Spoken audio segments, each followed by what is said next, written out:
Hello, my name is Jonas Rex and I am your captain of the 1912 Titanic swim team, and also the newest signed member of Team Drop Ass TCG. Happy to be here. Now today I'm bringing you guys Grapploct and Lucario working together in what can be only known as the biggest nuisance that your opponents are going to face on the ladder today. Grapploct has an attack for 1 energy that does 30 damage, and if our opponent cannot get their Pokemon out of the active by the end of their turn, it is KO'd regardless of any conditions that it has on it. Now this is awesome because that means that this Grapploct can also KO it from the grave. It will surface in the Pokemon TCG app and it will KO them from the grave. Amazing. And that feeds into our Lucario. If our opponent is stuck in the active and they're forced to attack into our Grapploct, not only will their threat be KO'd at the end of their turn, but the Lucario will get these Avenging Knuckle attack for 1 energy. It usually does 30 damage, but if a fighting Pokemon was KO'd by an attack from our opponent's Pokemon on the previous turn, it now does 150, which is a sizable amount of damage to be doing with a single price Pokemon. This is also sizable in the fact that Miraidon, Joltik Box, they are very weak to this attack because it one-hit KOs pretty much everything in their deck without modifiers. And I don't even think that with their usual modifiers that saves them. What are they getting up to, like 280, 290? This is 300 damage flat, punching them in the face with that weakness. So Lucario against Miraidon, huge. Lucario also picks off other things, right? So if I'm using the Grapploct to take out a Charizard, but they have a Pidgey or a Pidgeot that hasn't evolved, or a Pidgeotto, pardon me, that hasn't evolved into a Pidgeot, and then Lucario comes up to get that return KO again, I'm taking multiple prizes across those turns because I'm taking 2, then the Pidgeotto, sorry, did it again, and really just setting my opponent back and really taking tempo because all of my attackers are single prizers. We have the Spinarak that turns into an Ariados because this is going to increase the retreat cost of our opponent's evolution Pokemon, which is very useful in the scenario that we just previously described. We have Bloodmoon Ursaluna to come help us clean up end of game. Fezandipiti and Mew EX, our biggest liabilities, but also the biggest piece of consistency that we have in the deck. We're testing out a Minior, but if I was going to cut any singular card in the deck, the Minior is the card that I would cut. Arven is there at 3 because we need to be able to find our Gravity Gemstones that we can put on our Grapplocts to make sure that our opponents have struggle getting out of the active, as well as being able to find our Hyper Aroma. We do want as many copies of that in the deck as possible because it's very easy to get down our Clobbopuses and our Riolus and our Spinaraks, but then being able to go find that one of Ariados or our Lucario or our Grapploct just to get our strategy off the ground, we do enjoy having the Hyper Aroma to go and do so. We're playing 2 bosses orders, which has been enough. I can see situations where I might want to bump it to 3, in which case I would probably cut the Minior and bump up another boss's orders. We play 2 Iono, which really can be cut for many other cards. It has come up for me once where I see my opponent search a bunch of cards to their hand and I owned them to the bottom, but honestly, being able to dig more through the deck, I might just put up to 4 research in the future. Lana's 8 at 2 feels perfect. I can usually end up discarding one earlier and then still having one in the deck for later in the game. Usually only need to resolve this once, but if you're resolving it multiple times in a grind game, that also feels amazing as well. We have 4 Buddy-Buddy Poffin because we just need to get our Clobbopus down on turn 1. Night Stretcher so we can go ahead and just continue looping attacks, right? If I have a Riolu on the bench and a Lucario in the active and the Lucario goes down, I can Night Stretcher for that same Lucario, attach 1 energy and go ahead and swing again with that Lucario again. So Night Stretcher is huge in this deck, especially because everything that we have attacking attacks for 1 energy. Then we have our Ultra Ball, which is another way that we're just going to be digging through the deck, finding the pieces we need. Sometimes I need a Lucario, sometimes I need a Grapploct, sometimes I need Fez, Mew, or the Bloodmoon Ursaluna, but it has to be available to us. Once we get enough energy in play via our Earthen Vessel, we're going to find a lot of turns where we just don't really have anything we want to attach to because our bench is full and I don't really want to put energy on Fez or Mew or the Ariados, but we already have an energy on our Grapploct or Lucario and they're ready to go. So we don't need to run a ton of Earthen Vessel, but being able to make sure that we can find it off of our Arven is huge as we get into the games. We have Nest Ball, 2 of those. Usually I want 1 at the end of the game so I can find my Bloodmoon Ursaluna easily. 1 in the beginning of the game that will help us find our Fezandipiti or Mew EX, depending on your matchup and you think what you're going to need more. Usually it's going to be Mew EX because we are going to have a very low hand size because everything is getting onto the board and everything is getting discarded to find more things that we're putting onto the board. Then we go into our Hyper Aroma, which is absolutely vital to get this deck off and rolling because I can get the Clobbopus, Riolu, and Spinarak down via our Buddy-Buddy Poffins, but being able to make sure that we find those evolutions without destroying our hand because we have to use 3 Ultra Balls to get there is huge. Being able to do Hyper Aroma. Gravity Gemstone, as we already touched on, is huge to go into the Grapploct, followed by our Air Balloon, which we use to get the Lucario out of the active. If our opponent is unable to return KO it, we're going to stick that Air Balloon on it, get the Lucario out of the active, and get right back to Grapploct, locking our opponent in the active. I know they're not locked in the active, but you know, you get the drift. And then we have Calamitous Wasteland. This is actually a tech that I just recently threw in. Any of our opponent's basic non-fighting Pokemon increase their retreat cost by 1, and that also applies to us as well. So it's important to note that the Mew EX has free retreat, but it no longer has free retreat when this Calamitous Wasteland comes down. It now has 1 retreat. I have screwed myself on that, and I plan to never do that again in the future. And we are playing 8 basic fighting energy. If you want to go up or down, about 2 either way. Playing at 6 feels very risky. Playing at 9 feels like you might have just way too many. I feel like 8 is the sweet spot, but I'm definitely open to hearing what you guys have going on in the comment section. So if you guys have tried this deck out for yourself, please let me know how that worked out for you. If you plan on trying it in the future, let me know what you might change. And if you try it after this video, please come back and let us know how that worked out for you. And until next time, please check out the gameplay and leave a comment letting me know what you thought and where I messed up, because I'm always trying to get better in every single game that I play. Thank you guys. Enjoy the show. All right, welcome. Playing against an opponent who chose to go first. Looking forward to seeing what their deck is going to be. Fezandipiti doesn't tell me anything. Let's play them like everything. This could be Dragon Ball, this could be Guardy, this could be Charizard. Charizard really doesn't play it too often because they're usually playing Pidgeot. Oh! And Zoroark. All right. I guess the question is what I want to do here. They really didn't do anything. Do I just attach Ultra Ball? What do I lose here? I play 2 Lanas? I believe I do. We're just going to have to see the other one at some point. What does my hand look like? It's exactly 3.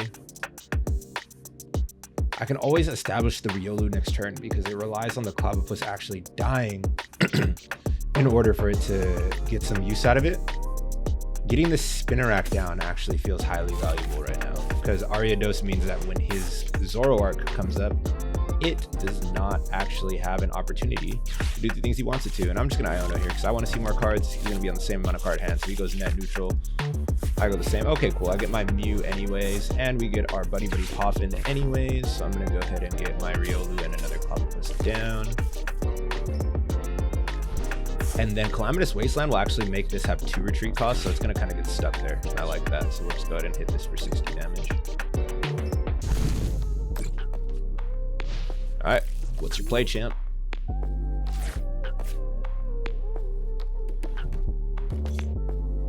I didn't even check if Hyper Aroma is still in the deck. This Arven for Hyper Aroma would go crazy. Alright, there's the attachment, Ultra Ball. Loses the Darmanitan, gets the Zoroark out, so this ends Reshiram is gonna smack the piss out of us over and over again, right? 170 damage. But we actually don't hit this Zoroark for weakness. It's grass weak, which is fine. He has no cards in his hand. All right, so yeah, we're banking everything on the fact that this Arven actually finds Hyper Aroma. Thank God it wasn't prized. Okay, so he's not prized. Ding, ding, ding, ding, ding. I'm also going to Gravity Gemstone. So it's going to, like, he's not getting this thing out of the active. This is going to kill it. Hyper Aroma, we get double. Oh, no, we actually want Grapploct Lucario. Ariados. Grapploct. Lucario. Ariados.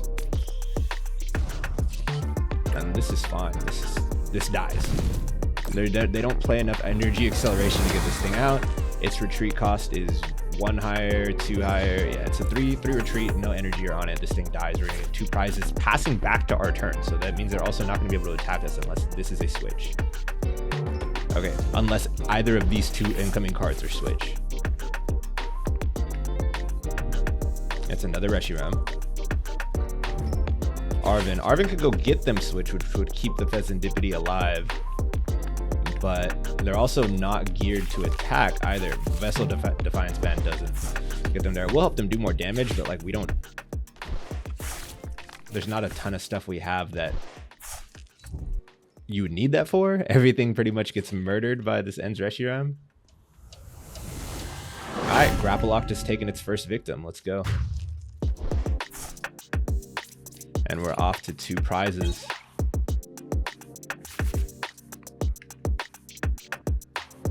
Where does he go here? Does he want to get his Zoroark in the active to start doing things? Thing is, if he doesn't, this retreat cost will also be 3. This retreat cost will also be 3. This retreat cost will be 4. Like, that's... Anything he puts up here is actually going to get stuck by the Grapploct. So you do have to put this up.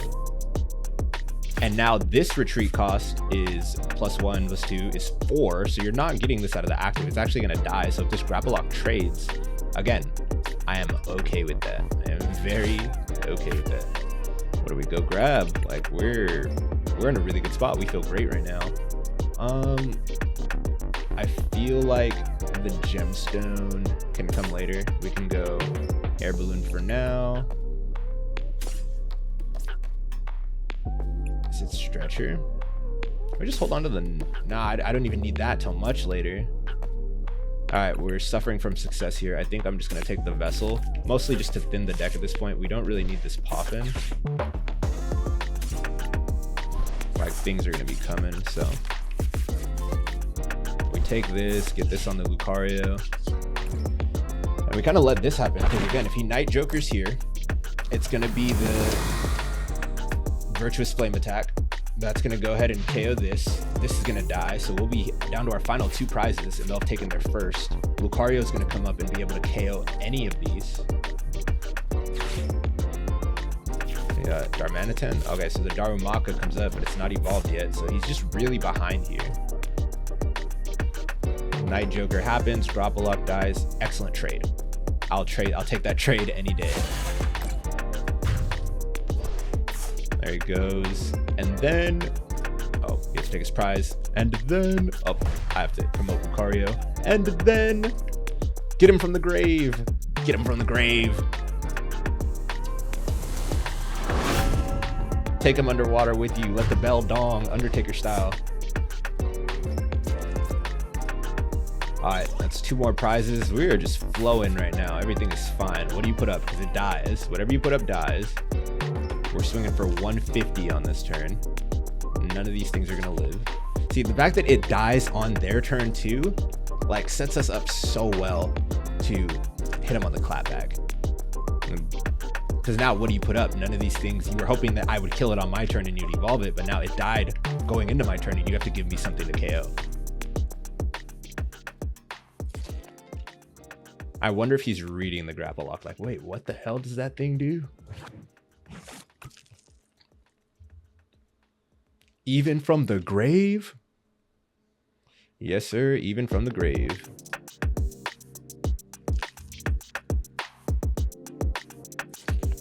I wonder if they rage quit. They might have rage quit. Why don't I ever get a full video, bro? People don't want to play me all the way to the end. Like, haters.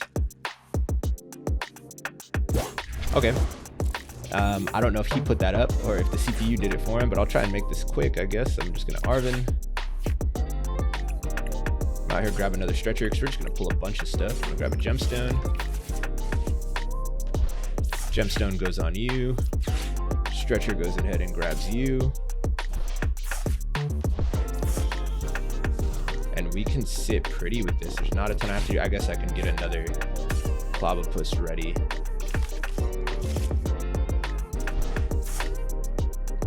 He's good to go. All right, Avenging Knuckle, take this KO. That KO would have hit anything he gave me. It did not matter. Got another Gemstone for this other Clobbopus. And then this is where Air Balloon is so vital, because the Air Balloon is going to make sure that he can get back out of the active, so we can just start up the Grapploct thing again, as long as even if our opponent doesn't come after it, even if they don't KO it, right? We can just go back into Grapploct shenanigans immediately.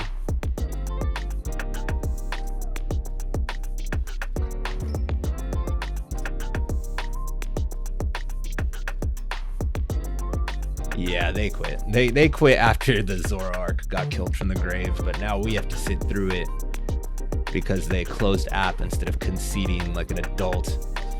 Who knows, maybe I'm playing a child. There are children that play this game. This is indeed a children's card game. Oh my god. I hope it gives us doesn't give us the inactive for too long, like it just passes turn, so that I can KO this. That'd be cool. Well, I won't even KO it. It's actually there's gonna be multiple turns that pass in between. Why does it take this long? Why does it take this long? Like, it should have already given me the win. Like, Pokemon TCG, I hope you guys see this. PTCGI, yeah, Pokemon Trading Card Game International. I hope you got PTCI, Pokemon Trading Card International. Yeah, PTCI, that sounds right. I hope you guys see this. And I hope you guys realize that we hate this. Nobody wants to wait for our opponent to be inactive for approximately a minute and a half. Like, that was a waste of my time. It was a waste of the viewers' time. It was a waste of everyone's time involved, except for my opponent who rage quit. So Alfin is gay needs to not ever do that again. You're a jerk. And until next time, my name is Jonas Rex. I'm your captain of the 1912 Titanic swim team, and I am officially a member of Team Draw Pass TCG. And this has been Lucario and Grapploct signing out.